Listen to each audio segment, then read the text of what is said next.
Bonsoir, les préparatifs de la présidentielle d'octobre sont en marche. La Commission électorale nationale indépendante CENI rencontre les ambassadeurs accrédités dans notre pays pour faire le point de l'évolution des travaux. Bientôt un nouveau plan de développement local de 5 ans pour la préfecture de Bofa. Il devrait prendre en compte les investissements et les projets en vue dans la localité. Zoumana Keïta, il est le tout premier guéri d'Ebola en Guinée.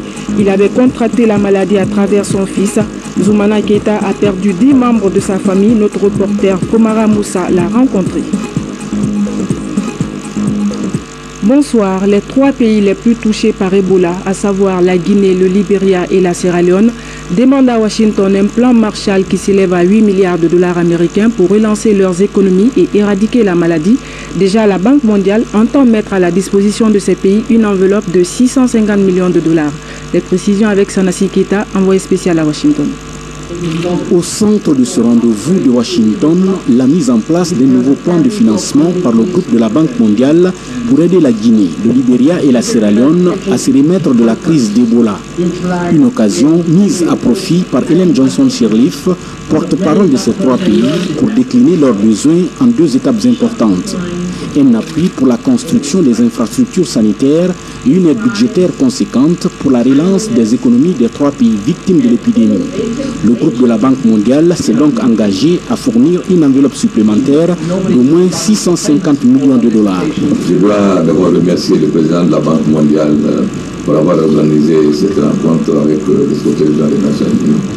Je pense que le plus important, c'est que nos 3 pays nous sommes mis d'accord pour avoir un plan régional pour que nos 3 pays qui ont des problèmes soient aidés de façon globale et que nous puissions à la fois arriver à ce que nous-mêmes nous allons faire de sérieux efforts pour augmenter nos budgets au niveau de la santé, mais surtout montrer la solidarité pour qu'enfin la région de Manœuvre soit un pôle de développement pour l'Afrique de l'Ouest. Ce nouveau financement devrait aider les 3 pays à faire face aux lourdes conséquences économiques et sociales de l'épidémie d'Ebola et leur permettre de poursuivre leurs objectifs de développement sur le long terme. La réunion est très promoteuse. La réunion déjà, elle signifie la prise de conscience de la communauté internationale sur le drame qu'ont vécu et que continuent de vivre ces pays de l'Afrique de l'Ouest. Et par conséquent, la volonté de la communauté internationale de les accompagner, bien sûr, pour éradiquer la maladie, mais ensuite pour préparer l'après-Ebola de sorte à reconstruire les économies et à les mettre au niveau où elles étaient avant Ebola et ensuite à aller vers la rampe de lancement pour la croissance économique génératrice de bien-être pour l'ensemble des populations. Nous pouvons nous attendre encore à leur accompagnement et à leur soutien, voilà, dans le cadre des efforts de riposte, mais surtout des efforts de relance et résiliation qui s'expriment à travers les différents plans des pays. Les parlementaires guinéens, libériens et sierra-léonais ont eu aussi à dire leur mot au président de la Banque mondiale et à la directrice générale du Fonds monétaire international. Ce qui nous a surtout intéressé en tant que pays victime d'Ebola, c'était de savoir qu'est-ce que ces institutions pouvaient faire pour nous. Alors dans ce cadre-là, nous avons pris l'initiative guinéenne, je dois dire, avec les parlementaires de Libéria et de la Sierra Leone, pour écrire au président de la Banque mondiale et à la directrice générale du Fonds monétaire pour qu'on puisse abandonner les dettes de la Guinée, les dettes des 3 pays. Ces dettes totalisent juste 3,16 milliards de dollars. Je crois que ça va donner un espace budgétaire à tous ces pays pour faire les autres travaux de l'État, notamment la reconstruction du système sanitaire et la croissance économique en général. Avec ce nouvel engagement, le montant total de l'aide financière d'urgence du groupe de la Banque mondiale s'élève à ce jour, selon Jim Kim, à 1,62 milliard de dollars. Le président de la Banque mondiale indique enfin, je cite, « Même si nous travaillons d'arrache-pied pour qu'il n'y ait plus une seule personne contaminée par le virus Ebola, la communauté internationale doit aider la Guinée, le Libéria et la Sierra Leone à se redresser et à offrir leur population un avenir plus prospère et résilient. » Restons à Washington pour parler de ce plan de relance économique élaboré par les 3 pays touchés par Ebola. Un plan qui prend en compte tous les aspects liés au développement socio-économique de la Guinée, du Libéria et de la Sierra Leone. Explication Mamadi Gassama depuis Washington. À l'image de la Sierra Leone et du Libéria, en Guinée, l'épidémie d'Ebola a eu des conséquences tant sur le plan économique que social. Tenant compte de ces réalités, les 3 pays affectés par la maladie ont mis en place un plan de relance économique. Ce plan de relance prend en compte l'ensemble des aspects liés au développement socio-économique des pays affectés. Cette rencontre qui se tient en prélude de l'Assemblée de printemps du Fonds monétaire international et de la Banque mondiale est une opportunité de présenter le nouveau plan de relance économique aux partenaires techniques et financiers. Bien sûr, on aide les pays aussi à mieux se préparer pour la reprise post-Ebola. Et je pense qu'au regard de la qualité du plan qui a été préparé, on peut être optimiste en ce qui concerne la mobilisation. Pour le cas spécifique de la Guinée, le nouveau plan de relance s'articule autour de 3 grands objectifs. Il s'agit notamment de renforcer la résilience des pays pour prévenir toute réapparition du virus, de permettre aux pays de corriger les effets de la crise Ebola, mais aussi préserver les acquis du passé et jeter les bases pour poursuivre la trajectoire du développement court, moyen et long terme. La prise en compte de ce plan de relance économique devrait donc permettre de restaurer les moyens de subsistance, mais aussi préserver la stabilité macroéconomique à travers les investissements. À Conakry, les préparatifs de la présidentielle d'octobre prochain sont en marche. C'est dans ce cadre que la CENI a rencontré les ambassadeurs accrédités dans notre pays. Il s'agissait de faire le point de l'évolution des travaux. Explication, Seydou Diallo. Ce sont des ambassadeurs, mais également des partenaires techniques et financiers de la Guinée. Ils suivent ce samedi la présentation des activités de la CENI. L'inversion du calendrier électoral est le premier sujet abordé. Sur ce point, les commissaires parlent d'une exigence de la loi. Aujourd'hui, dans le modèle qui est le nôtre, apparaît comme un délai obligatoire. J'allais dire que c'est un principe erga omnes. Ce principe a un fondement juridique. Il tire son origine dans la lecture et l'interprétation de l'article 28 de la Constitution. Cet article est extrêmement important car elle entraîne pour la CENI une double obligation. La première obligation de cet article, c'est que un délai, une procédure est fixée et la CENI ne peut pas du tout faire abstraction. En ce sens que la Constitution oblige la CENI à organiser le premier tour de l'élection présidentielle selon 2 hypothèses, l'hypothèse haute et l'hypothèse basse. Dans l'une ou l'autre cas, elle dispose de 90 jours, soit 3 mois, c'est le délai le plus long, ou de 60 jours l'hypothèse basse, qui est le délai minimum pour organiser l'élection de la République. Des explications fournies sur les résultats du programme de mise en place des démembrements aux ambassadeurs démontrent l'implication de tous les acteurs dans les 305 CESPI, 33 CEPI et 5 CECI que compte le pays. Leur rôle est un rôle à la fois de recevoir les citoyens et de créer ce qu'on appelle l'inclusion. Surtout de travailler sur l'exhaustivité des listes locales. Donc qu'il n'y ait pas de secteur omis, qu'il n'y ait pas de quartier omis, qu'il n'y ait pas de district omis. Il appartient au CARL de rassurer sur la bonne couverture du recensement. Les données donc collectées au niveau des kits vont être exportées, comme j'ai dit, le 2e niveau, au niveau intermédiaire, vers des serveurs dits régionaux. Cette exportation se fera au moyen de clés USB, mais il faut savoir que les données exportées sont cryptées. Dans les jours à venir, l'institution compte donc engager la révision des listes électorales. L'opération prévue dans l'article 19 du Code électoral sera exécutée conjointement avec Gemalto. L'opérateur français envisage de déployer plus de 2300 kits, 5000 techniciens de saisie et 500 superviseurs pour couvrir toute l'opération. Le sénateur français André Frassa a récemment visité l'Assemblée nationale guinéenne. Les échanges entre les représentants des 2 institutions ont essentiellement porté sur les pistes à frayer pour la bonne collaboration entre Parlement français et guinéen. Compte rendu Robert Siditono. En séjour de travail à Conakry, le sénateur français Christophe-André Frassa vient visiter et échanger sur les pratiques entre Parlement français et Guinée. La démarche permet de frayer le chemin de la bonne collaboration entre les deux institutions. La Guinée a maintenant une assemblée nationale élue démocratiquement, elle a un parlement qui travaille, donc nous sommes là pour nous entraider. C'est là aussi une mission des groupes d'amitié parlementaires, c'est de s'entraider, de s'épauler, et c'est bien naturel que nous cheminions maintenant ensemble entre nos deux parlements. Le président de l'Assemblée nationale guinéenne, l'honorable Claude Korikondiano, a salué la démarche. Nous allons continuer à maintenir le contact avec le Parlement français, qui est un Parlement bicaméral. Depuis 2011, le Parlement français est constamment à l'Assemblée nationale. Nous sommes déjà en étroite coopération qui a permis à l'Assemblée nationale guinéenne d'obtenir beaucoup de choses de la part de la coopération française. En dépit de cette visite à l'Assemblée nationale guinéenne, André Frassa promet d'appuyer le Parlement guinéen auprès du Palais de Bourbon de Paris en vue de jouer pleinement son rôle.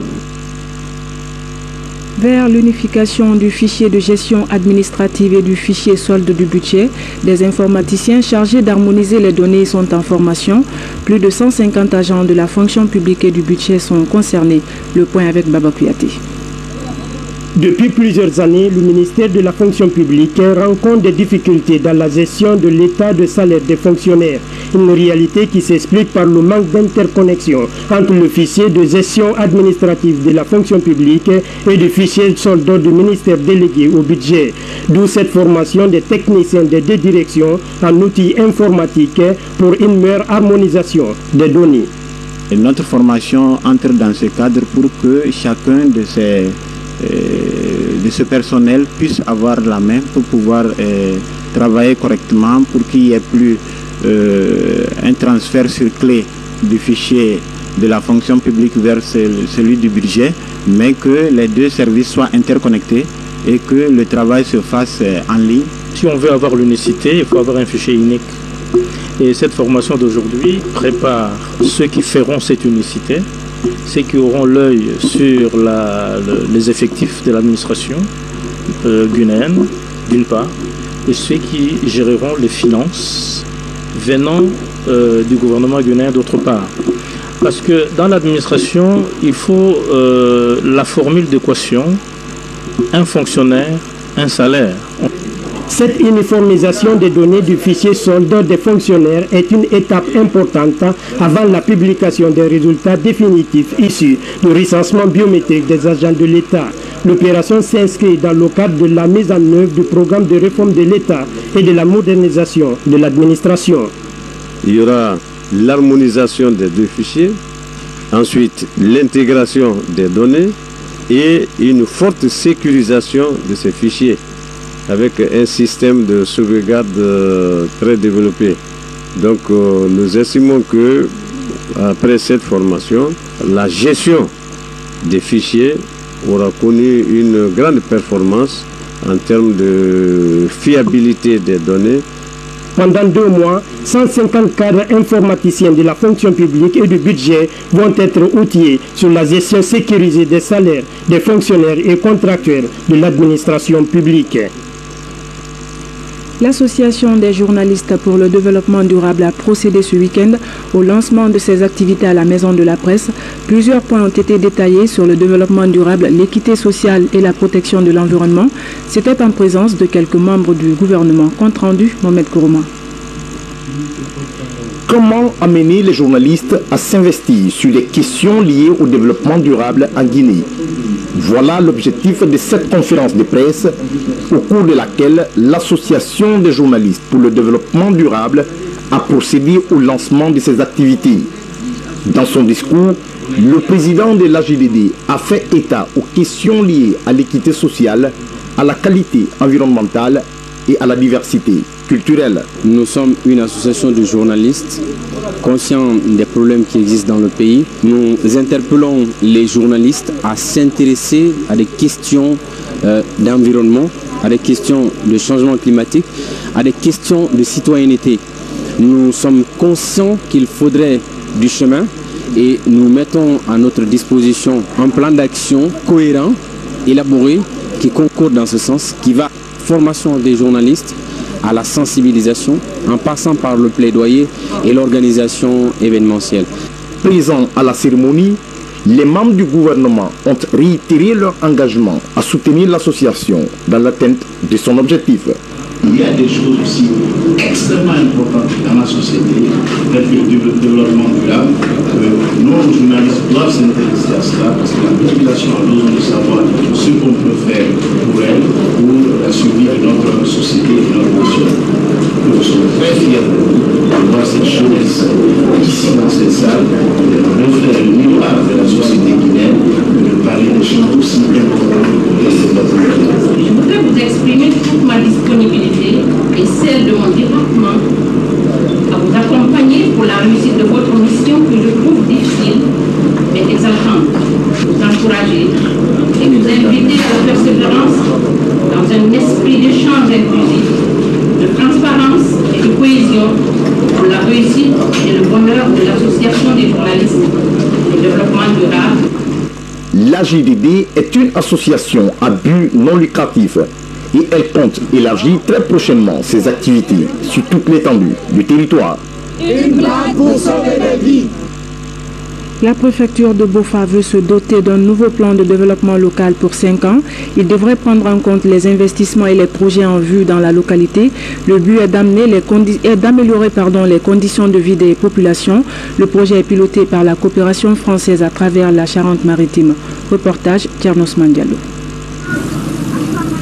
Depuis 2011, Bofa n'a toujours pas de plan de développement local. Le document de planification des investissements nécessaires au bon fonctionnement de la localité. Les responsables communaux veulent enfin sortir de cette situation qui les a longtemps conduits dans un pilotage à vue de leur économie. Le processus est enclenché après de multiples démarches. Dans un semestre, ils auront consigné dans un document la marche à suivre pour accélérer le développement de leur localité. On a l'habitude d'élaborer des plans depuis les années 99.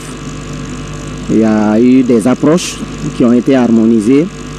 Nous sommes arrivés à une deuxième génération et la spécificité de cette deuxième génération, nous prendrons en compte les questions de genre, les questions d'emploi des jeunes, les questions environnementales, les questions de changement climatique et en tout cas des aspects qui n'avaient pas été pris en compte. Pour l'élaboration du nouveau plan de développement local de Bofa, des réunions seront organisées plusieurs jours durant au sein des différentes communautés à la base. Chacune d'elles va exprimer ses besoins prioritaires. Les responsables communaux seront ensuite invités à effectuer un voyage d'études en Haute-Guinée pour s'inspirer du modèle de planification soutenu par le programme de développement local en Guinée. Il est important aujourd'hui pour cette équipe communale, pour la ville de Bofa dans son ensemble, d'avoir une réelle stratégie sur la manière dont Bofa doit se développer. C'est un document qui sera un document à vendre pour le maire finalement. Il pourra aller voir n'importe quel partenaire, aller voir les bailleurs de fonds, aller voir la présidence, les ministères, n'importe qui veut bien aider la commune urbaine de Bofa. Il pourra aller leur présenter ce document en leur disant voilà quelles sont les priorités de Bofa et voilà sur quoi on vous demande un appui. Le nouveau plan de développement local de Bofa devait identifier les actions à mener dans les 5 années à venir. La valorisation des sites touristiques pourrait occuper une place de choix dans ce plan. Les travaux de construction de la route Kouroussa-Dabola avancent à grands pas, surtout à l'approche des grandes pluies. Le chantier est géré par la société Guiter, qui vient d'ailleurs de renforcer ses capacités logistiques en se dotant de nouveaux équipements. Reportage Yaya Silla. La Guinéenne de terrassement Guiter SA renforce ses capacités logistiques. Évoluant actuellement sur plusieurs chantiers d'infrastructures routières, notamment Kankam-Modiana et sur le tronçon Kouroussa-Dabola, la Guinéenne de terrassement s'est dotée de plusieurs matériels roulants en provenance de l'Allemagne. Tout le mois, là, pratiquement jusqu'au mois prochain, vous allez assister à l'arrivée des autres camions. Et il y a au moins 65 camions qui sont en cours en ce moment qu'on achemine vers Conakry. Guiter est une entreprise qui existe depuis 26 ans et on continue à développer nos activités. Le PDG a décidé de renouveler les engins et servir la population guinéenne. Des camions bennes de 22 mètres cubes, des tracteurs et 4 ports-chars en provenance de l'Allemagne. Destination Conakry pour l'entreprise guinéenne de terrassement Guiter-SA. Dans ce lot s'ajoute une centrale d'enrobage avec une capacité de production de plus de 190 tonnes d'enrobés par heure, ainsi que des citernes. Avec ces équipements dont le coût d'investissement s'élève à plus de 10 millions de dollars, Guiter-SA a l'ambition de répondre à toutes les sollicitations en matière d'infrastructures routières, tant qu'au niveau national que régional. Zoumana Keïta, il est le tout premier guéri d'Ebola en Guinée. Il avait contracté la maladie à travers son fils aîné. Zoumana Keïta a perdu 10 membres de sa famille. Il vit aujourd'hui sous le choc malgré l'apport du gouvernement et ses partenaires. Le ministre de la Pêche et de l'Aquaculture en mission dans la localité de Macenta lui a rendu visite. Reportage Komara Moussa. Vivant, son nom est dans la légende. À 67 ans, Zoumana Keïta est considéré comme le premier guéri d'Ebola. À Macenta, sa vie est devenue une légende connue de tous et qui est comptée aux étrangers. L'homme vit seul, ses 2 femmes et enfants ainsi que 6 autres membres de la famille sont morts d'Ebola. C'est son fils aîné, conducteur de mototaxi, qui avait contracté le virus de tragédie. De toute la famille, Zoumana est le seul à survivre de la maladie. Après 28 jours à l'hôpital, il sera accueilli en héros par la ville, mais non sans méfiance. En ville ici, je remercie Dieu. C'est maintenant que mes voisins commencent à m'approcher. Quand ma femme préparait, personne ne mangeait. Je suis tailleur de profession, mais je l'ai abandonné parce que les gens ne m'osent pas. Sans affection familiale, Zoumana Keïta apprend à mener une nouvelle vie. Il est réconforté par l'assistance que les autorités et les partenaires lui apportent. À l'hôpital, par exemple, la consultation et les médicaments sont gratuits pour se guérir d'Ebola. Il en est de même pour la nourriture. Le ministre de la Pêche et de l'Aquaculture est venu lui témoigner de la solidarité du gouvernement et demander aux populations de ne pas le rejeter. Je voudrais appeler la population de Macenta, de toute la Guinée entière, que les personnes guéries d'Ebola ne sont pas des personnes à rejeter. Ce sont des personnes qui peuvent nous aider d'ailleurs à entretenir d'éventuels malades d'Ebola. Nous devons plutôt les approcher pour essayer de remonter leur morale.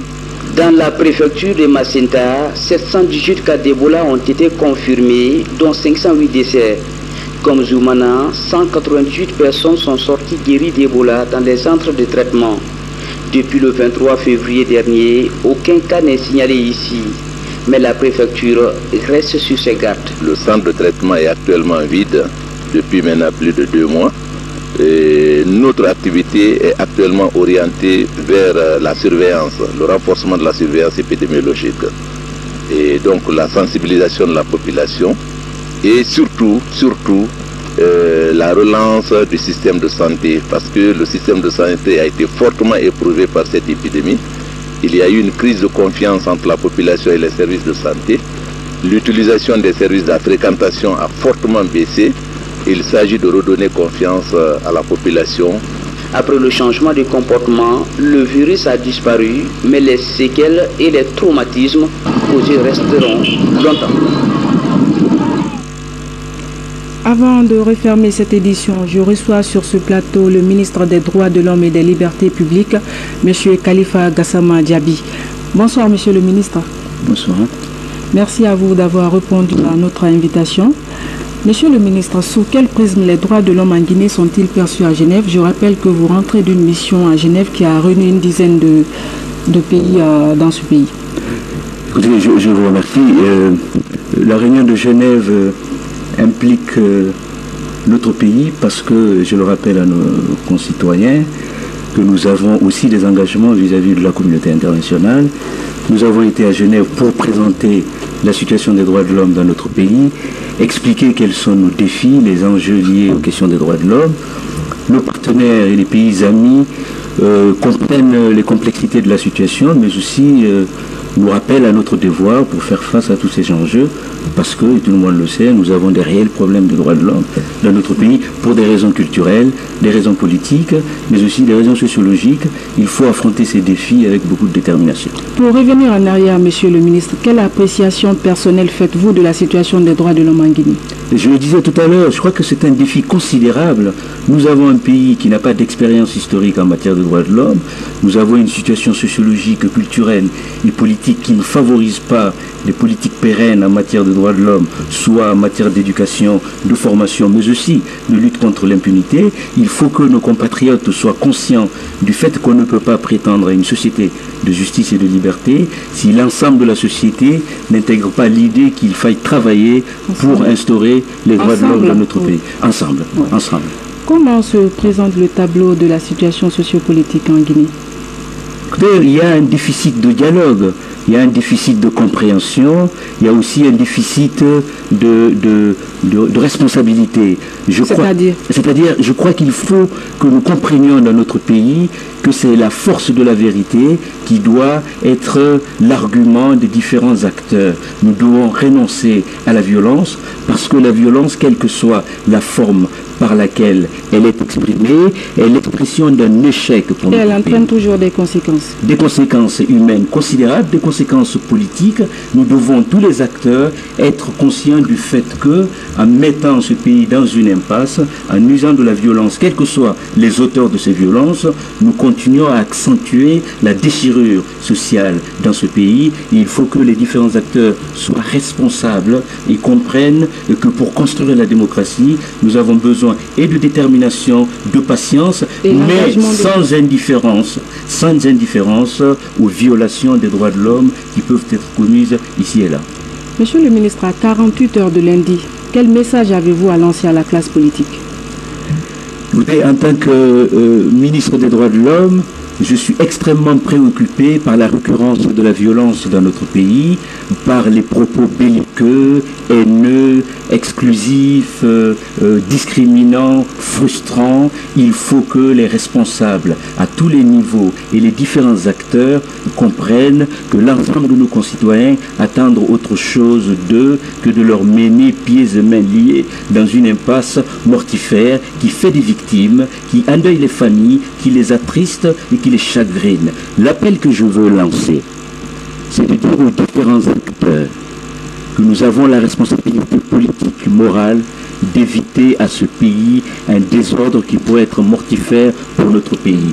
Je demande à l'opposition de renoncer aux manifestations qui, de par l'expérience, ne peuvent plus être considérées comme des manifestations pacifiques, parce qu'elles engendrent la violence, soit de la part des manifestants, il faut le dire, soit de la part des forces de l'ordre. Et je dis que la justice et l'État doivent être fermes vis-à-vis de tous les auteurs de violence, qu'ils soient manifestants ou qu'ils soient forces de l'ordre. C'est seulement en appliquant la loi de façon égalitaire, avec un souci juste de la justice, qu'on pourrait préserver à notre pays le désordre, le chaos et permettre à nos concitoyens de vivre dans un esprit de fraternité. Nous en avons besoin. Nous avons besoin aussi de ne pas être indifférents aux souffrances que ces violences amènent dans les familles. L'État doit être ferme, mais nous devons aller vers le dialogue, parce que c'est le dialogue qui nous amène vers la démocratie. Est-ce que les dispositions sont prises au niveau du gouvernement pour encadrer cette marche du lundi? Écoutez, c'est de la responsabilité du gouvernement de prendre toutes les dispositions utiles et nécessaires, surtout pour éviter que l'ordre public ne soit pas détérioré, pour permettre à nos concitoyens de jouir de leurs droits, de leur liberté et faire en sorte que lorsqu'il y a violation, la justice soit rendue à l'ensemble des victimes de ces violations, quelle que soit par ailleurs leur opinion, leur situation sociologique et leur positionnement. C'est extrêmement important. Je dis, et c'est l'appel, et je voudrais lancer un appel ferme, humble et respectueux vis-à-vis de l'opposition, vis-à-vis de la mouvance, vis-à-vis du gouvernement, le gouvernement auquel moi-même je fais partie. Il faudrait qu'on cesse de jouer avec le feu dans ce pays. Nos concitoyens sont fatigués, ils sont apeurés, ils sont las de constater que nous sommes incapables de régler les problèmes qui pourtant ont des solutions, mais les solutions ne se trouvent que dans le dialogue, et qu'on cesse de faire subir aux concitoyens guinéens par la violence qui vient de toutes parts la tristesse et le chagrin dans les foyers. Ça suffit comme ça. Il faut qu'on aille autour de la table du dialogue et de la négociation, puisque c'est par la parole, l'échange et la discussion qu'on pourrait régler les problèmes de ce pays. Merci, monsieur le ministre. Merci à vous. Je rappelle que je recevais sur ce plateau monsieur Khalifa Gassama Diaby, ministre des Droits de l'Homme et des Libertés publiques. Merci, monsieur le ministre, d'avoir été mon invité ce soir. Merci. Mesdames et messieurs, c'est la fin de ce journal. Merci à vous de l'avoir suivi. Excellente soirée en compagnie de nos programmes. À demain.